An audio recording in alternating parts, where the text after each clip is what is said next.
Hello, everyone. Welcome back to Streaming Alchemy. I'm John Mahoney, and on today's show, we're going to be taking a look at the YoloBox Pro. We're going to do an in-depth review of the unit and talk about some of the things we've discovered from working with it over the past few weeks. So let's dive in and get started. First, let's talk a bit about the box physically. So it's a fairly small unit.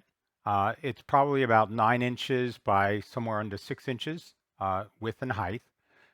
It has an 8-inch diagonal touchscreen on the surface, which is great to work with.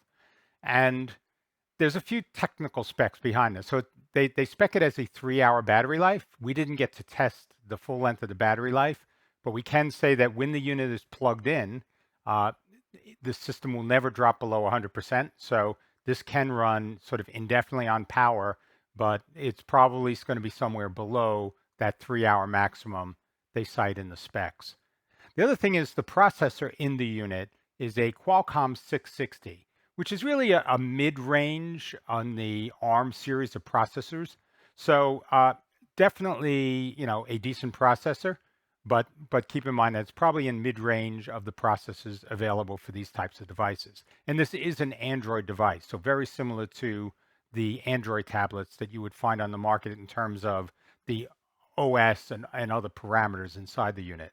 And because it's using a Qualcomm 660, that means it's limited to 8 gig of memory. So my assumption, though it's not listed in the specs, is that this unit has 8 gig of memory in it for all the processing that we need to do.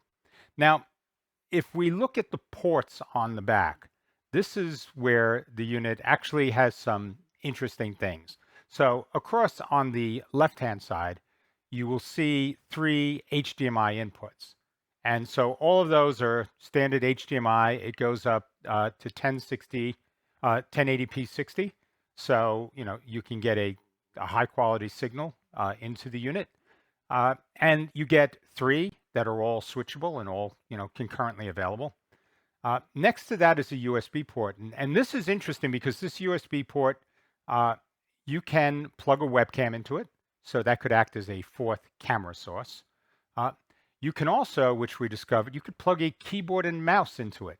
So if you wanted to control this using a mouse instead of the touchscreen for whatever reason, that is an option that is available to you. And where that can come in handy is if you are typing in text, doing things for lower thirds or other types of things that require text input. So something to keep in mind with the way this is set up. Next to that is the hardwired Ethernet port. So this is something, we always say, if you're going to be doing live streaming, definitely use a wired Ethernet connection if possible. But that being said, this unit has both a wireless interface, so you could hook up to a wireless access point if that was all that was available. It also has a 4G mobile capability, so you could plug a 4G SIM into the unit and use it fully untethered, just using cellular. So again, these things are all very spotty. So, anytime you use wireless or cellular, you're really dependent on the environment around you. So it's here if you need it, but definitely, we recommend going wired if you're going to be using the system. So next to that, we have another HDMI port. And this HDMI port actually can serve 2 functions. It can either stream out the program output. So if you wanted to use another recorder, a downstream encoder, anything else, or take this in as a feed into another system, you have the ability to do that here. And that is very, very useful. But in addition, if you're not going to be doing that, if you're going to be streaming directly from this system, then you can use this as basically an enlarged view of the touchscreen panel that's on the system, which can sometimes be useful. And again, I mentioned that you can use a keyboard and mouse. That would be a great use case where you want to use a larger screen and the keyboard and mouse to control the system. So that's another option that's in there, but it's a great use of space on the back end of the system because it's only one port and you can decide which way you want to leverage it. So next to that, is a USB Type-C port. And this port actually has a lot of different potential use cases, just like the HDMI port had. So first and foremost, it can be an input port for a webcam or other type of USB connected audio or video device. So we've used this with a Logitech Brio, and we know that works. There's also things that supposedly are in the plans for this that will cover things like webcam out if you wanted to work with some type of program like Zoom or Teams or something like that, where this device would be able to act as a webcam for that. There'll be some things that will need to be added to this box to make that happen. But as a base platform, having that port there does open up some future possibilities. There's also other, things that are, potentially in the works for this.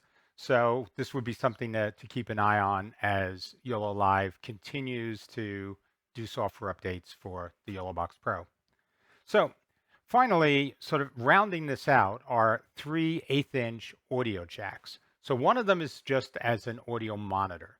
So this monitor would be good if somebody is switching the unit that isn't on set, that isn't the talent.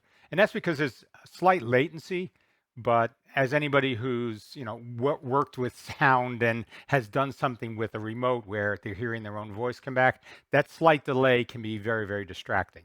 So I wouldn't recommend that as an in-ear monitor for talent, but as a monitor for somebody that is operating the unit that is not on screen, I think that is a very good option there. Next to that are 2 1/8-inch jacks that have a mic in and a line in.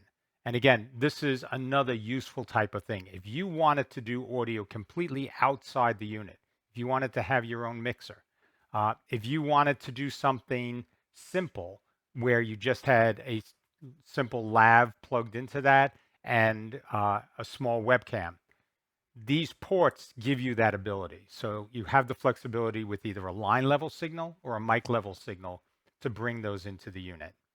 And then, finally, it's just there's a USB-C type jack that is really for the power that's over there on the right side. So physically, that's everything about the box hardware-wise that's probably important across the back.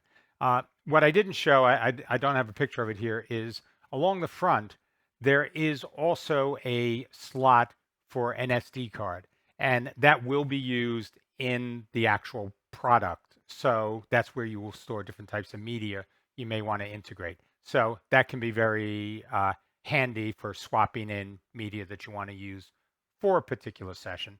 And, it also has a little SIM tray for the 4G card, which we mentioned as one of the connection options. So let's actually take a look at the box physically here. Let me line that up. So when you come in, this will basically, you'll have to do things where you register and put in your email and create an account.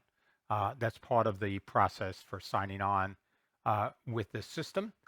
But there is a whole configuration panel, and let me sort of just tap on the screen over here with this little person with lines icon is sitting. And this is really where you would go and set everything up. So when you first come in, there's a menu that walks you through all this. But this will be where you put in your Wi-Fi and other types of network settings. You put in your email address. And, this will basically get you set up and configured for using the device physically. But across the top, it also has a list of your streaming accounts that you can send a feed to. So it covers Facebook, YouTube, Twitch, and also an RTMP or RTMPS stream. So we've used Facebook and YouTube on this to do some testing, and we'll show some video from that because this isn't something we can really do in the midst of another stream. But we wanted to make sure, we give you a sense of how this would get set up. So in the beginning, what you'll do is you'll put in your credentials for each of these services that you want to stream to. And when you are in a session, you'll be able to select the services you want to stream.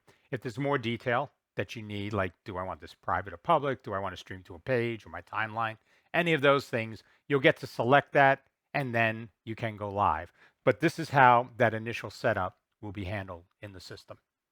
So we have a couple set up, as I mentioned, and we'll come to that a little bit later.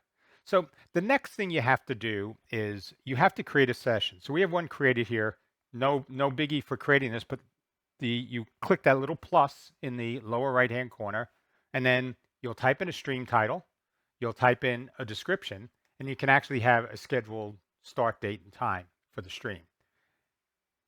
The thing to keep in mind with this is that unlike traditional switchers, when you set up a session, it is tied specifically to a stream, and the session goes away. It basically ends after you finish that stream. So you don't get sort of a configuration that you can reuse. That's something I've, from talking with the folks at YoloLiv, that's something they said they will be changing, but something to keep in mind here. Every time you go in, you will need to create a new session for the stream you want to produce. But let me go back in. So with a session set up here that we just did, we haven't streamed anything with this. When you come in, what the system will do is it will take and discover every camera that you have physically connected to the unit. So right now we have 3 HDMI cameras, and I'll talk a bit about how we're doing this, but we have 3 HDMI connections coming into the unit. And this is 3 out of a total of 6 potential inputs. So keep that in mind as you think about the unit. You can only have 6 inputs on it. So if you are going to be using only 2 cameras, say, you need to unplug any of the other cameras that you may not use, because that will free up additional inputs. So you get more of those 6 inputs available for other sources. And we'll go through what some of those other sources are. But discovery is direct as well. So right here, I have a USB jack, a USB-C jack for a webcam that I have set up here. So when I plug this in, it does an automatic discovery, and you can see now that that camera is showing up here as one of the additional sources. And the same way, if I just take and unplug it again, the source goes away. So it's pretty simple to add and remove these physical sources. So keep that in mind. You're limited to 6 on this. So just use the camera inputs that you're really going to need for the production. So let's get started looking a bit at the layout on the screen. So across the bottom of the screen, in the lower left-hand side, are all the things you can use for switching. So all you need to do is touch any one of these sort of rectangular areas, and it'll do a transition to whatever is coming in on that input. So very, very simple type of operation, nothing sophisticated. There is no preview. So when you want to touch something, that will cut it directly live. So you're not going to be getting something that will give you a reference, like a high quality reference. What you do get though are these live thumbnails. So these, as we look, are probably 1 or 2 frames a second. So very low frame resolution on these, but certainly enough to see that the shot is correctly framed and you're getting a moving signal. So any of those sorts of issues you can solve here. But in terms of overall frame rate quality, you won't know that until you cut live. So keep that in mind as you think about using this for different types of production needs. So going over to the lower right-hand side of the unit, you have these little icons across the bottom. So the leftmost icon is this little stack here, and that stack are things you can use for overlays. The unit allows you to overlay image sources and lower thirds. And that's something we'll get into a little bit later, but that's all managed right from that tab or sort of icon port. Next to that is a little sort of 3-dot connected by lines.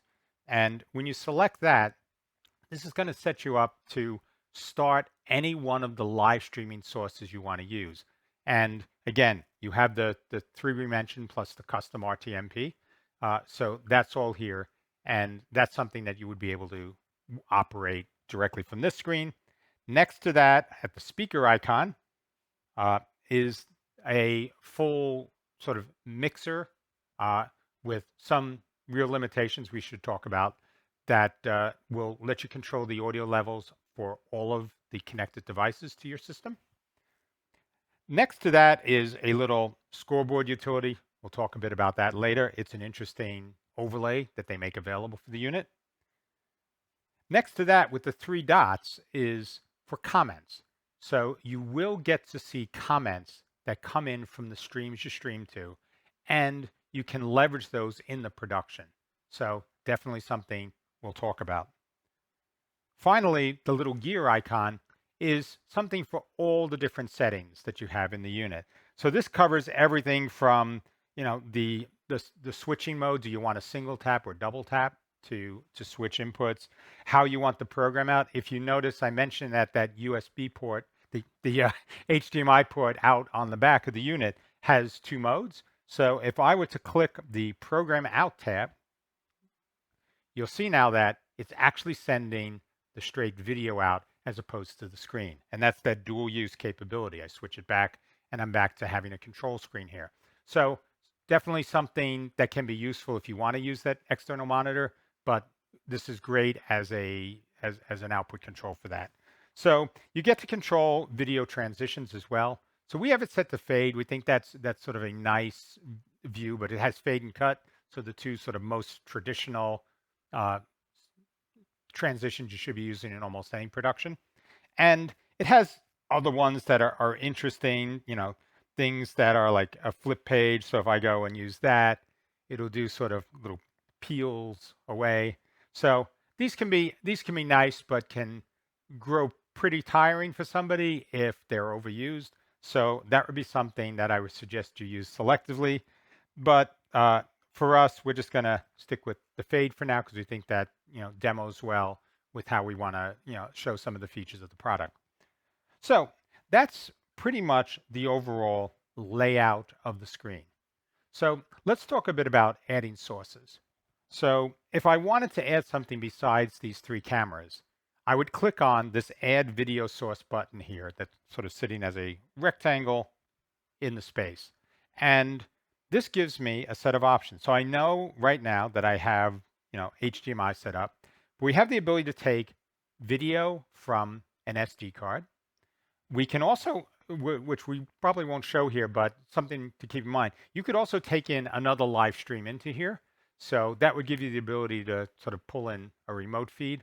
But as far as I know, that's just RTMP. So you couldn't do anything fancy with sort of cameras or other boxes. But this could work with something like a live view. If it's RTMP, that should let you do that type of connection as a remote. So another possibility there. It also has PDFs, which we'll go into, that allow you to do things like slideshows. In addition, there are a set of multi-views, which we'll also cover after we go over sort of the basic inputs. So to get started, let's just say we want to select something, a video source on the SD card. So here I have what would be our normal show opener. So if I touch that box and select it and click done, I now have the video that we had set up on that SD card. The other thing you'll notice is that the little touch buttons have all resized and repositioned. So now you have space for the full 6 inputs. So that means that if you're using fewer inputs, you get bigger buttons, more inputs, smaller buttons, but they're both usable, both in terms of visual quality as well as touch area. So if I wanted to play this video, I just touch it. The video will play, and when that video finishes, it'll loop. So that is something to keep in mind. If we were to look at this as a production tool, having that loop can be challenging. So we'll make some suggestions at the end of the program for things that we think we'd like to see change to make this more user-friendly in productions. But the fact is you can have videos that you can play to do sort of show intros or advertisements in the middle of a show, things like that. So there are possibilities here. And especially if you're not the on-screen talent, you have the ability to set a camera and then go in and sort of change what you want to do to add different videos in sort of sequence. So you have the ability to do that, but that would be difficult for somebody if the on-screen talent is actually doing the switching. So if I were done with this video or I wanted to use this for another purpose, what I would do is I will take and hold my finger down on this input. So when I hold this down, you'll see that a little trash can now appears, and it didn't switch off of the the camera that we're on right now. So when I delete this, just touch the button and it will delete that as a source. I can do all that in the background, so I'm not interfering with the production when I try to remove or change settings on any of the other inputs. But let's say we wanted to do a presentation. This is a very popular use case where you're going to have something where you want to be able to bring in different types of slides to show a client or in a classroom setting. So to load our PDF file, we just click on the button next to live stream labeled PDF, and it will go to the SD card and find any PDF files that we have available. So in this case, we have a slide deck that we used a couple of shows ago on our studio build that we did in Florida. So I'm going to select that and click Done here. And now you can see that deck has been loaded as one of the sources. So let me just switch over to that now.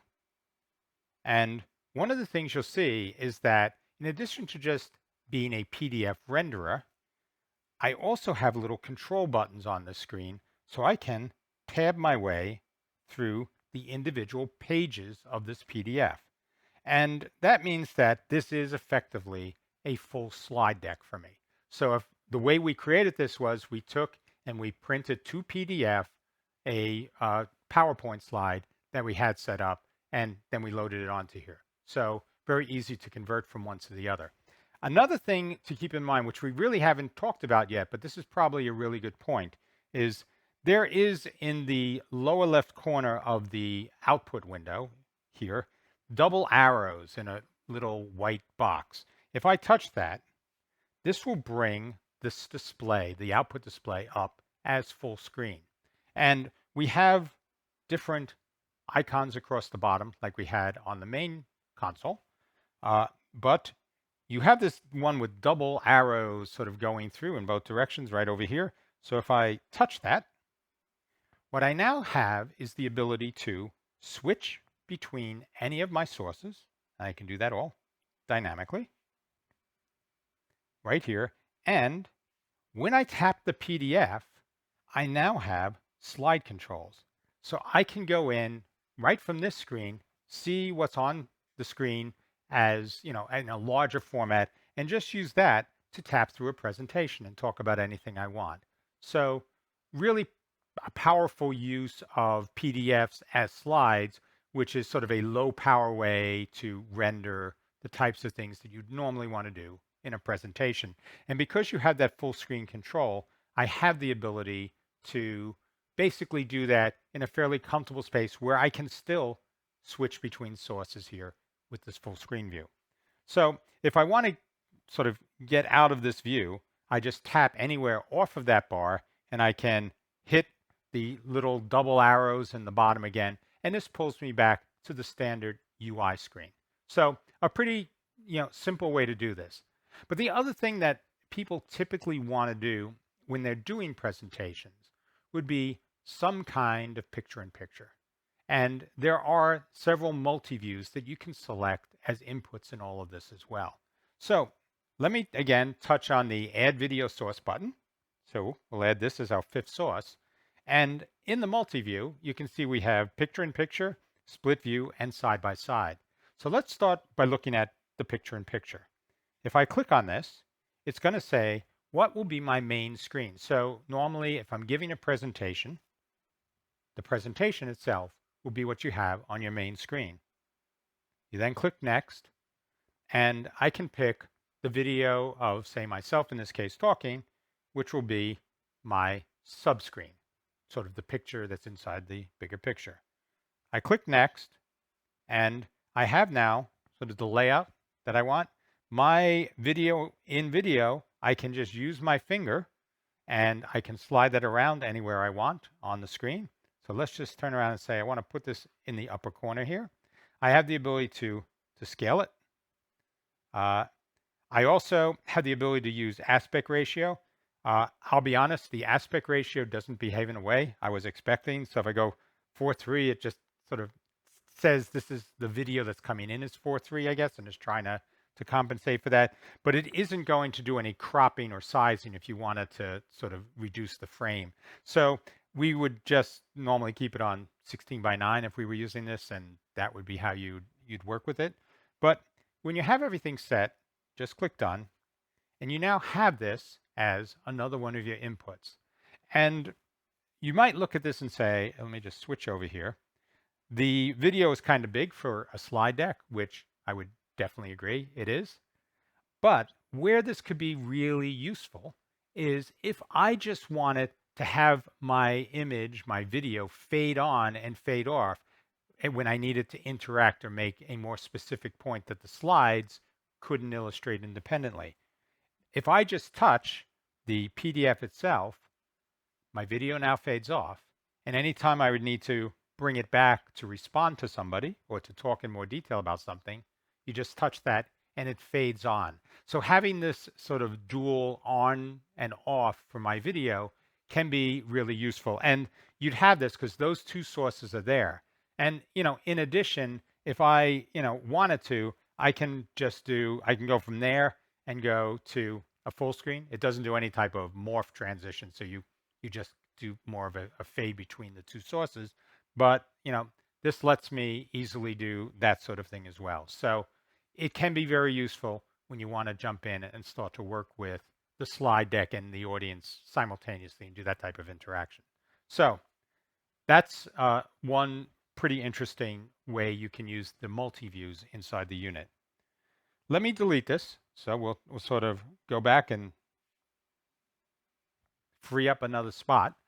So the other option I have is I have the ability to do things that would be a sort of picture beside picture. So let me actually switch to something a little different. So here we go. I'll just bring somebody else as one of my inputs over here, and we'll show you how this could work.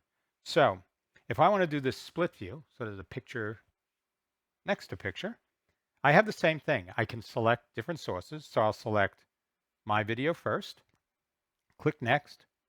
I'll then select, this could be another guest that I have, another camera source with somebody.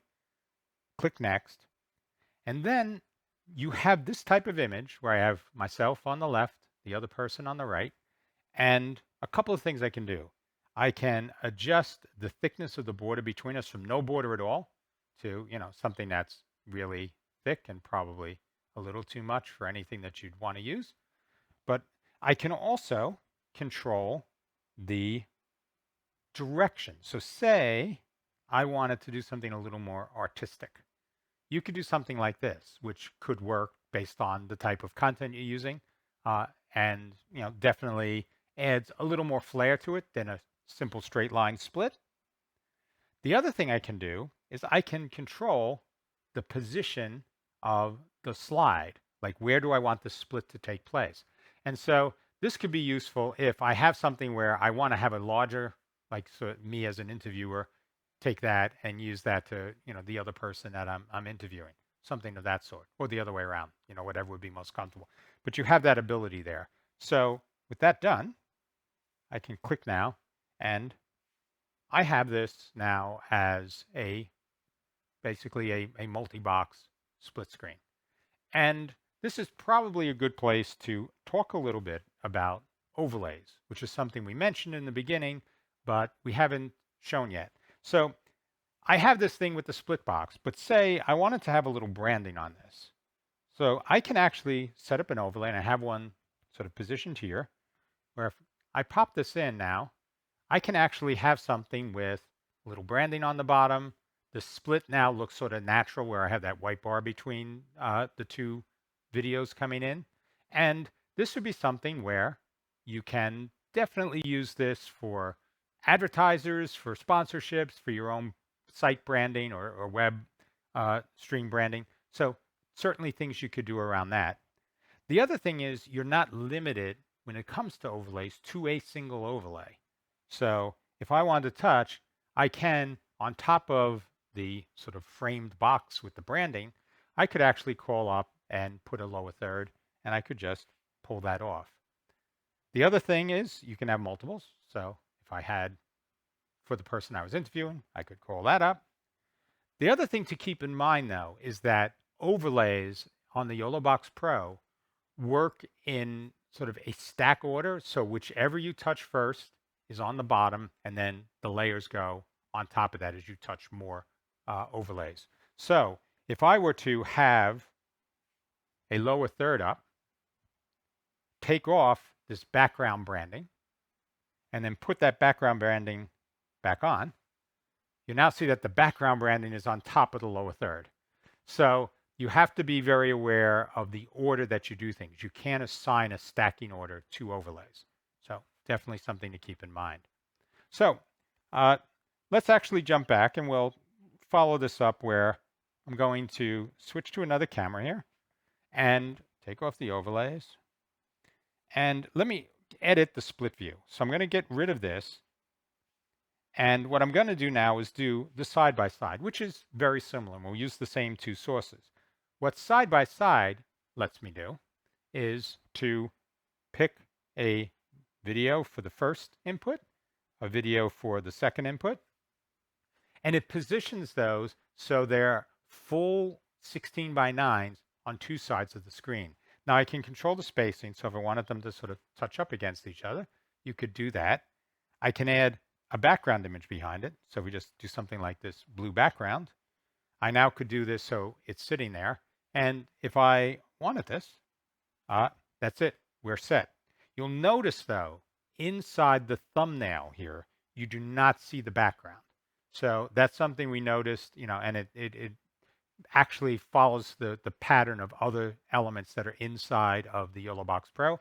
So just be aware that now when I touch this, you'll see that the background is there, but that wouldn't be something you see in the preview. So these are not like full previews. They just give you sort of a video source preview. So, keep that in mind because that could be confusing for certain things you may want to do.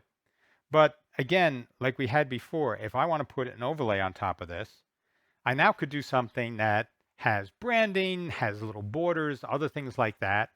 And this would give you, again, on a small box, the ability to simulate some of the sort of ME type, multi-layered outputs that you get on larger switchers. So it isn't sort of a direct way to do it. It's more of, a cheat with overlays. But what your audience cares about is what they end up seeing. And I think this can produce a good facsimile of that more complex ME style shots that you see in other switchers. So this, I think, is definitely a plus. And, same thing as before, everything we have with additional overlays all works. But there is another type of overlay that we didn't talk about. So let me just show you how you'd add overlays, and this will give you a better sense for what we're doing here. So when you click to add an overlay, it lets you load an image overlay, which would basically be a transparent PNG file that you have stored on the SD card.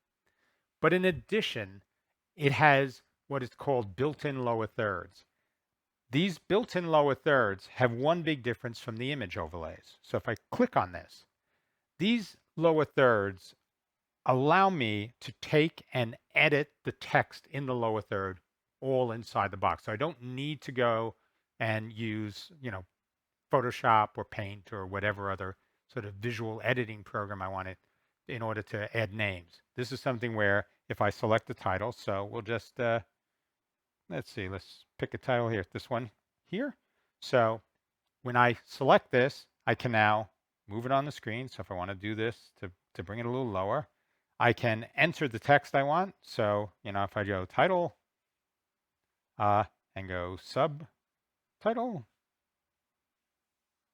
So this will now add those, and you can see in the lower third, those texts were changed. And I can change the, sort of the title sizes.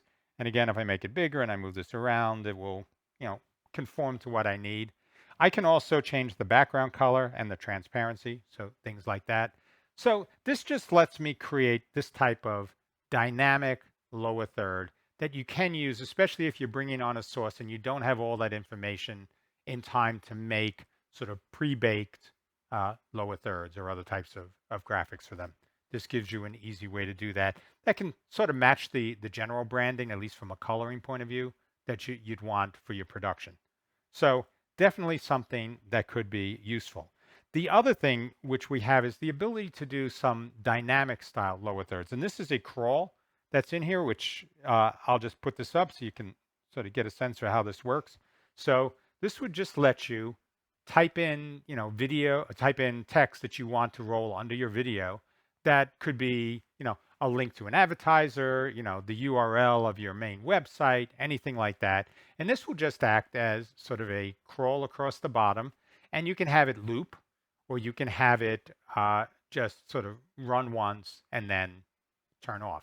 So a couple of different ways to work with this, but definitely there is some flexibility there, though you really lack the customization of sort of the visual side. You have, some limited sort of color matching, font matching, but outside of that, it gives you sort of a basic way to do those types of dynamic elements in your production.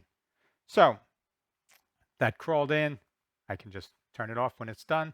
And that will really have, sort of everything that I think you'd want with multi-views here, albeit within the limitations of you can only have two elements on screen at the same time, and their positioning is sort of centered on the screen, but, potentially sized differently. So those are the elements that you have around multi-views. The other thing that we thought was pretty cool, so let me see, I'll change this again, is there is Chroma Key in here. So let me take these off and get this shooting over here. So here we have this dancing robot on a green background. So for a technology show, I figured this was an appropriate guest to have. So if I wanted to do Chroma Key, you'll notice on this HDMI 3 input, there's a little circle with a sort of person icon in the corner. If I were to touch that, this will come up with my Chroma Keying options. So if I turn on the keying switch, you'll see that it takes out the green. And this is just sort of working with whatever's in here. There was nothing that I had set up in advance. So it allows me to do green or blue, and it defaults to green when you have it set up. You have similarity and smoothness. So similarity is going to be if you had an unevenly lit Chroma Key background, this will give you an ability to sort of stretch the shades of green that would be captured by the Chroma Key. And smoothness is really around sort of tuning the edge where the chroma removal actually meets the parts of the image that are staying, sort of that alpha blend area at the edges. So it gives you the ability to manage that. But what you can do is you can add a background image. So if I click on that, we'll add a sort of funky dance hall, high tech. And now you can see we have this sitting here. So sort of send that. I can check it out and make sure this looks exactly like what I wanted this to look at. And if I'm happy with that, I can just click done. And now I have this as one of my sources. And this is another area where in the thumbnails, you do not see the background image. So that, again, it can be because you have a more complex image here with a very rich background. And in the thumbnail, you're only seeing the item that is keyed in the video. So if I switch over here, you'll also notice that I don't have the background image here in a multi-box shot. And that's something else. So when you do Chroma Key, it sort of keeps the key and it's just using the background image, but it doesn't leverage the other image that was put in as part of the Chroma Key setup for this input. But working in isolation, it does fine with all of this. So you have to know when to use it, but that's something we'll talk a bit about at the end of the show. So I think that really covers almost everything that we can do specifically with the inputs. So it covers the raw inputs, HDMI and USB. It covers the sort of composited inputs, things like picture-in-picture, side-by-side, and full split screen. And, it covers Chroma Key, which are probably the key areas that this has for managing inputs in addition to overlays and lower thirds. So the next thing I'd like to talk a little bit about is audio. And we touched on this before, but just to sort of go over for completeness here, in your audio controls, at the very top, you have the level for your monitoring. And that I mentioned is something I'd probably use if you were running a show for somebody, but I wouldn't use the monitoring, the onboard monitoring on the YoloBox Pro, specifically if you were the talent. That would probably have too much of a delay for you to be comfortable. But you also get to control all the audio levels of active sources. So I have the 3 HDMI sources, and I can set the volume levels for any of those. I have, if I had USB mics in, other things. If I were live streaming, I could set the audio level out of the live stream. I can set the levels of my video. So if I had, pre-recorded video or music or other things, all of those I have the ability to control.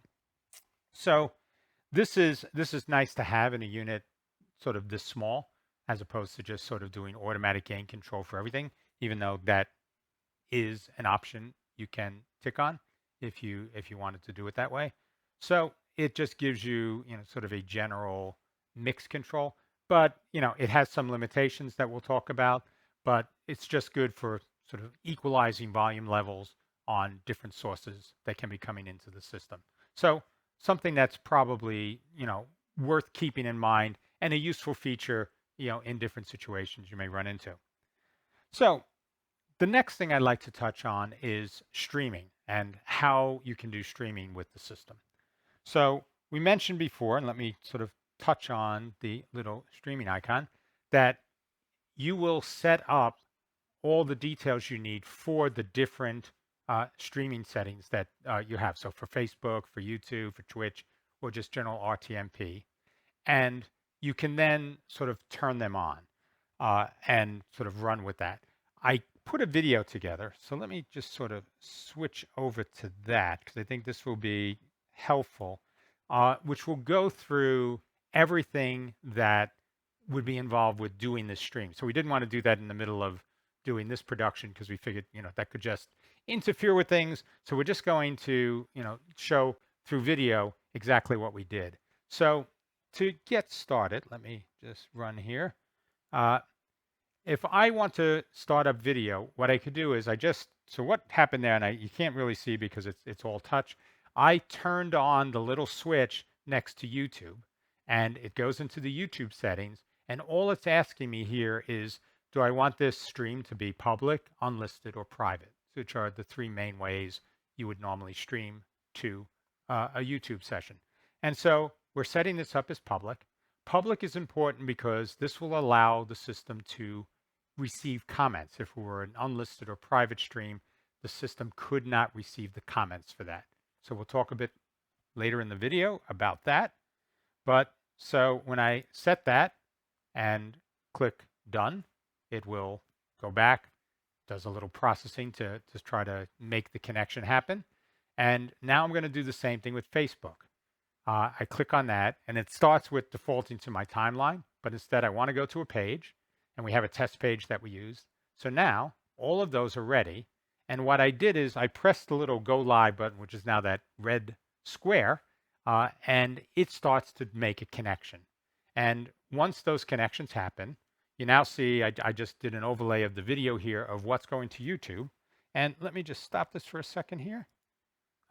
So you can see, let me just jot back a little bit here. So you can see here that I have a comment that came in.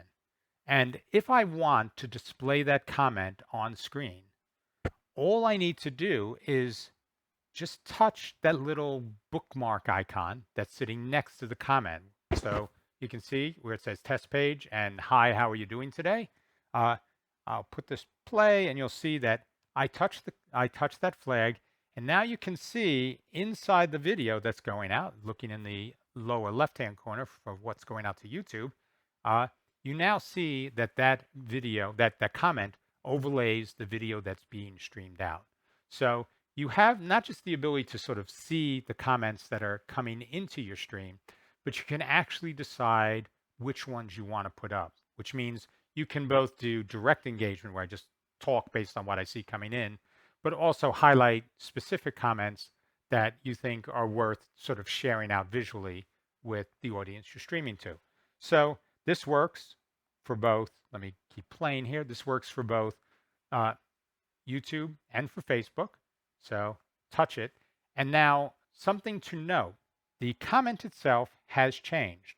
So you can see now this is the comment that we have coming in, I believe, through Facebook. And or is this, no, this is the comment through YouTube. So we have this here, and it has replaced the other comment that was on screen. So when you select a second comment, it deselects the first comment. And that's important because if you wanted to go through multiple comments, you don't have to sort of turn a comment on and off. You just next comment, and that makes it easier to display these types of things on screen. So very good way to sort of manage this within the limitations of having sort of a fairly limited display of the comment that you can put on screen. But the fact that you can put that up there as part of your production, we think is a cool feature inside the unit. So if I continue here, so what you see now is this comment is sitting there. If I go back to where I was in Facebook, you can sort of turn on the old comment again and make sure all the stuff works back and forth. So it is a very simple way, so we can switch off of that. So it's a very simple way to deal with comments in a production. And because you're doing the streaming and managing the comments, that opens up the possibilities for some of the things that you can actually use this system for. So the first thing, and sort of talking now a bit about the use cases where I think this has some strengths. The first would be any type of mobile production where this is going to be my entire sort of UI interface for streaming. Because I have comments, because I have overlays, because I have all the video sources in a single unit, I can run a production without having an external laptop to do any of the other production elements. So, I know that for certain things, like if you use an A10, some of the A10 minis, that does require for certain elements having a computer that works with it. Does that very well, but it sort of removes that all-in-one capability that you have in the YoloBox Pro, which we think, and YoloBox too, but the YoloBox Pro is what we're looking at here. So we think that's pretty useful. In terms of tiering, though, we would look at this as really in a progression from sort of streaming with your cell phone or direct mobile device to using a web-based switcher. We think this is definitely a fairly significant step up from there. So people that are looking at having that type of mobility, but some of the same type of functionality inside of a switcher, this would be a good step up from using one of the web-based switchers. In terms of specific use cases, because of the simplicity of the interface, we think this could be really useful for anything that involves a volunteer crew. And there are lots of cases. So a lot of charitable organizations, churches, and other religious institutions, the people that are going to do switching are not necessarily going to be technical. So having a UI that can be set up by somebody that's more technically savvy, but controlled and operated by somebody that would be comfortable, pushing buttons to switch between cameras, or tabbing a button to put an overlay on or off. That doesn't require a huge technical investment to make somebody feel pretty comfortable with doing that. So we think that's one group that this would be a good use case for. The other, because it has both cellular and Wi-Fi, this could be good for IRL, sort of in real life streaming. If you wanted to move around with sort of a camera clipped onto a hat or a strap on the chest or something, and control this as a stream, this could be really good. It gives you the two key elements. first, the potential for multiple cameras. So if you want a sort of a camera facing you and a camera facing what you're looking at, you could do, switching around that. It has audio jacks for mics. So, simple 1/8-inch jack mic plugged onto a lapel could work for an IRL stream. And, you also have the, uh, the ability to run this all on battery and interact using comments. So again, IRLs, we think this could be a really good fit for. Uh, the other thing can be product demos. Uh, we know that, for the past year, it's been difficult for a lot of people that do traditional sales to make it around to see their clients in person. So this would allow you, especially if you have a software-based product that you're running on a laptop, this would allow you to take that as an input and switch between a camera and, say, the product running on your laptop and do a demo for somebody. So that could be just a live stream to a broader audience. You could potentially use this, through some type of encoder to feed into as a virtual webcam. So there would be different ways to do that, though virtual webcam capabilities are not baked into the platform right now. So that's not something in the YoloBox Pro at this point in time. But this is something that could be useful for that audience. These would be people that don't view themselves as live streamers. They view themselves as salespeople, but they need to have a tool available to them to do those types of sale presentations that they would use. And again, because they have the PDFs, traditional presentations could work in this as well. And, as we also talked about, just mobile small footprint productions. This could be really good for. As a platform, it clearly has, limitations of, processing power and size. So it's not going to be, comparable to somebody that would run productions on vMix or a TriCast or other things like that. But in the market segment that I think it's really targeting, we think it does a really good job around those types of production needs. So what are some of the limitations? I mean, we touched on some of them as we went through the product, but let me sort of summarize them. So the first is that, there are some limitations in the way Chroma Keying works. So Chroma Keying itself, the quality of the key we think is really, really good. But because you can't do the Chroma Key in a split screen, there's a slight limitation there. So if I wanted to project that I'm in a virtual set, but then if I go to interview somebody or do some type of presentation with this, that suddenly now the Chroma Key disappears. So we think that's a limitation. The other limitation around Chroma Keying that we didn't mention is that it doesn't give you the ability to do any sort of cropping for a garbage mat. So one of the challenges you have sometimes where you do a Chroma Key setup is that though somebody's sitting here, the Chroma Key, the screen itself needs to be far enough back to avoid green spill. But that means that the angle of the camera lens is going to capture sort of the poles on the side and whatever is behind that. So because you don't have the ability to sort of crop that before you do the key, you are going to be limited to sort of zooming in to make sure the entire frame is backed by the green screen because you have no way to remove that after. So that's another limitation. I don't think these things are major obstacles in terms of software technology, but they're not in the product right now. So even though Chroma Key, just came out as a feature release, this is something that if that were one of the key reasons you wanted to leverage this YoloBox Pro as a switcher for yourself, you just have to keep that in mind. You need to make sure that your setup would accommodate the need to have the whole frame filled.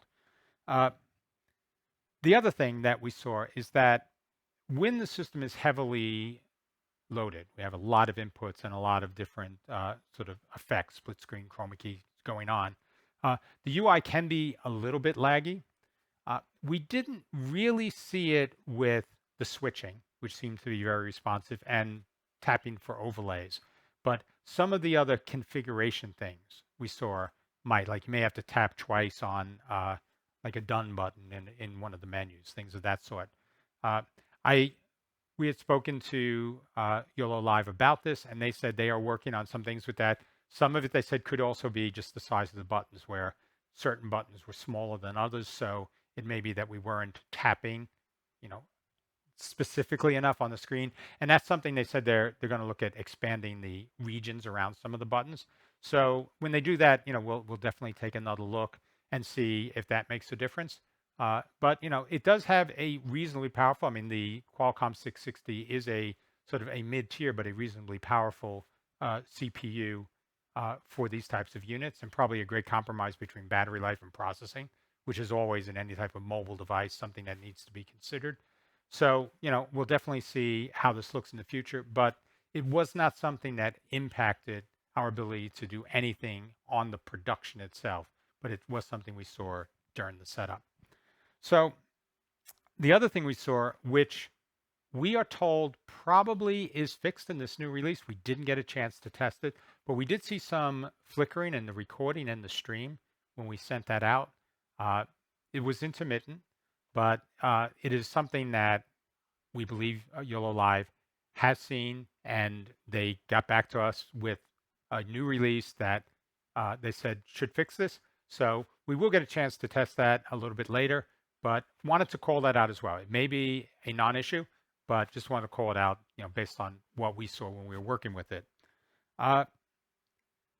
One of the things, though, that we have to say, sort of on the flip side to the limitations, is that since we had this unit, which has just been over 3 weeks, that the system itself has been updated 3 times. And we had one initial update, which we got with the box. And then since then, we had 2 subsequent updates. One of them just got in yesterday. So we haven't really had any chance to work with it. But there are frequent updates. And when we work with vendors that tend to continually work at refining a product, we always view that as sort of a positive future sign. So even if something isn't working in a current release, we feel that the vendor is invested enough in the future of the product that they are continuously doing updates and releases to improve it. So we think that's a good sign. So in light of the limitations I mentioned, please do keep in mind that there are a lot of updates. So something to balance, in any decision you'd want to make about the unit. And the other thing, from a full disclosure point of view, this was a unit that they sent us, without charging us. So this isn't a unit we paid for. In doing this, we've really looked at giving as open and honest a review as we can here. But, if our having this unit provided by the manufacturer is something, that, you would need to weigh in your decision, please, we totally understand that. But like everything we do here, we try to be as forthright as we can about how we see technology and its place in a broader production framework. So just wanted to put that in there as a, clear disclaimer, disclosure more than anything else, to make sure everybody, feels comfortable with what we're saying here. So what I'd like to end with is some of the things that we'd really like to see in future updates that we think would really enhance the system. And probably the first one would be better ways to work with video. So we mentioned that when a video ends, it just loops. And we think that can be useful in some cases, like if you want to have some sort of bumper at the beginning of a show that, just keeps repeating until you're ready to go live. That could be great for that.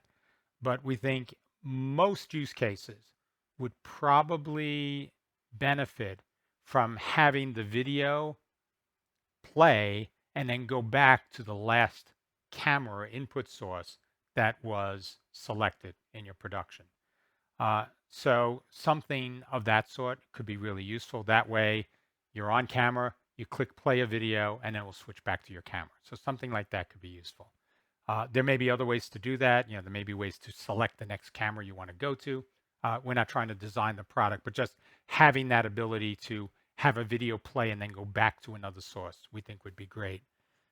In addition, because the video piece we think is an important part of a lot of productions that people have, having potentially video playlists could be valuable. where it would work that same way, where I click on the video, it plays that video, goes back to an original camera source, but then queues up the next video in the playlist. So if I had an intro, I had some sort of intermediate segue piece or an ad or other type of sponsorship piece, you would be able to capture that there. That would be great because it would give you that sort of workflow, flow rundown in a show where you'd be able to have multiple videos and you could just play them one at a time in a certain order, which is typically the way most people would use them in a show. So we think that could be another very, very valuable feature in a future release. Uh, the other thing that we would love to see would be Srt capability in this device. So the YoloBox Pro and the YoloBox neither has the ability to handle Srt. It has RTMP, RTMPS. It can take that as ingest and it can take that as send that as a feed. But with more cameras working with Srt, with more switchers taking Srts as inputs, we think that the mobility of this type of device, the all-in-one devices, having SRT as a feed, would work much better with cellular because if you had a decent cellular signal, the reliability, traded off with latency of sending that over cellular would be a good benefit. That could help IRLs, but it could also help if you wanted to use this as a remote.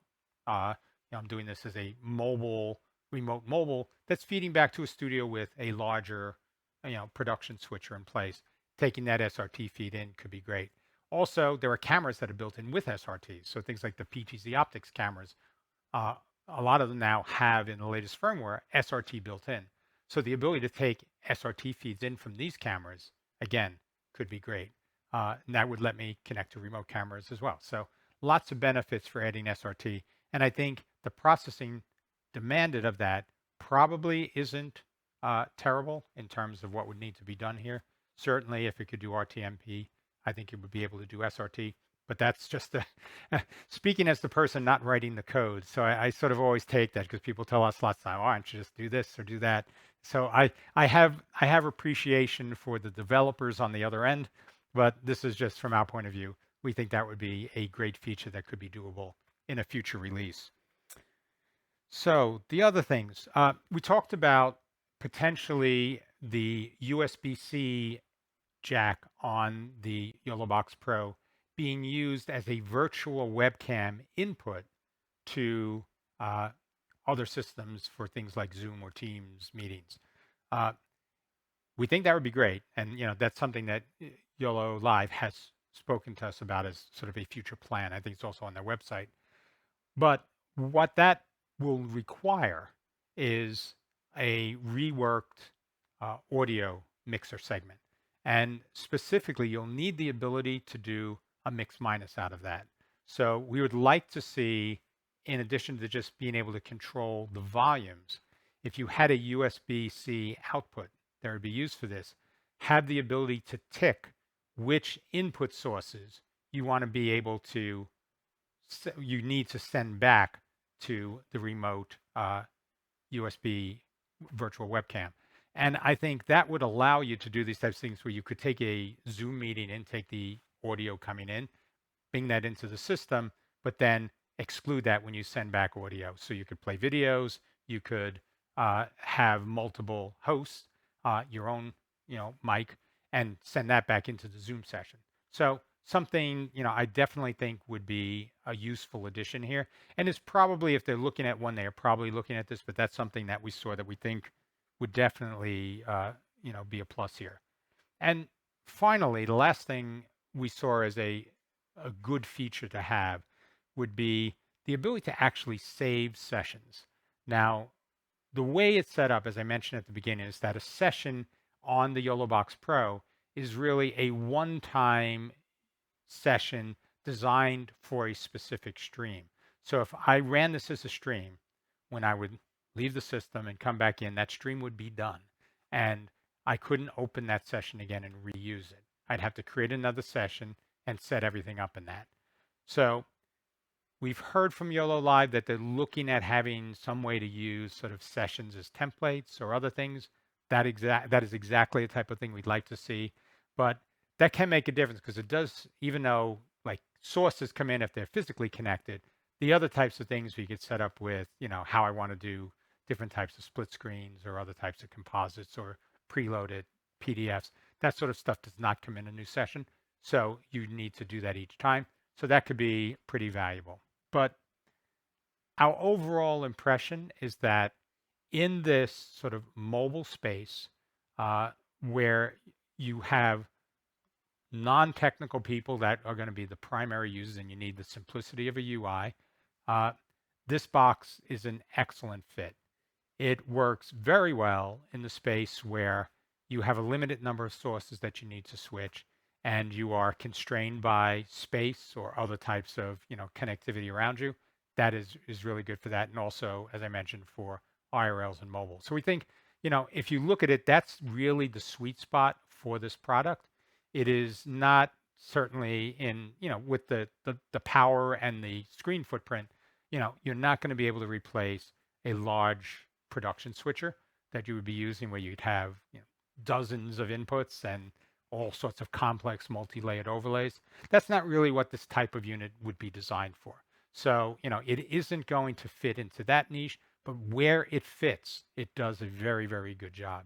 And we can, based on our experience with this over the past 3 weeks, we feel, that it's definitely a solid performer with a lot of room for growth, but a lot of interest by the manufacturer to make that growth happen and add new features to it.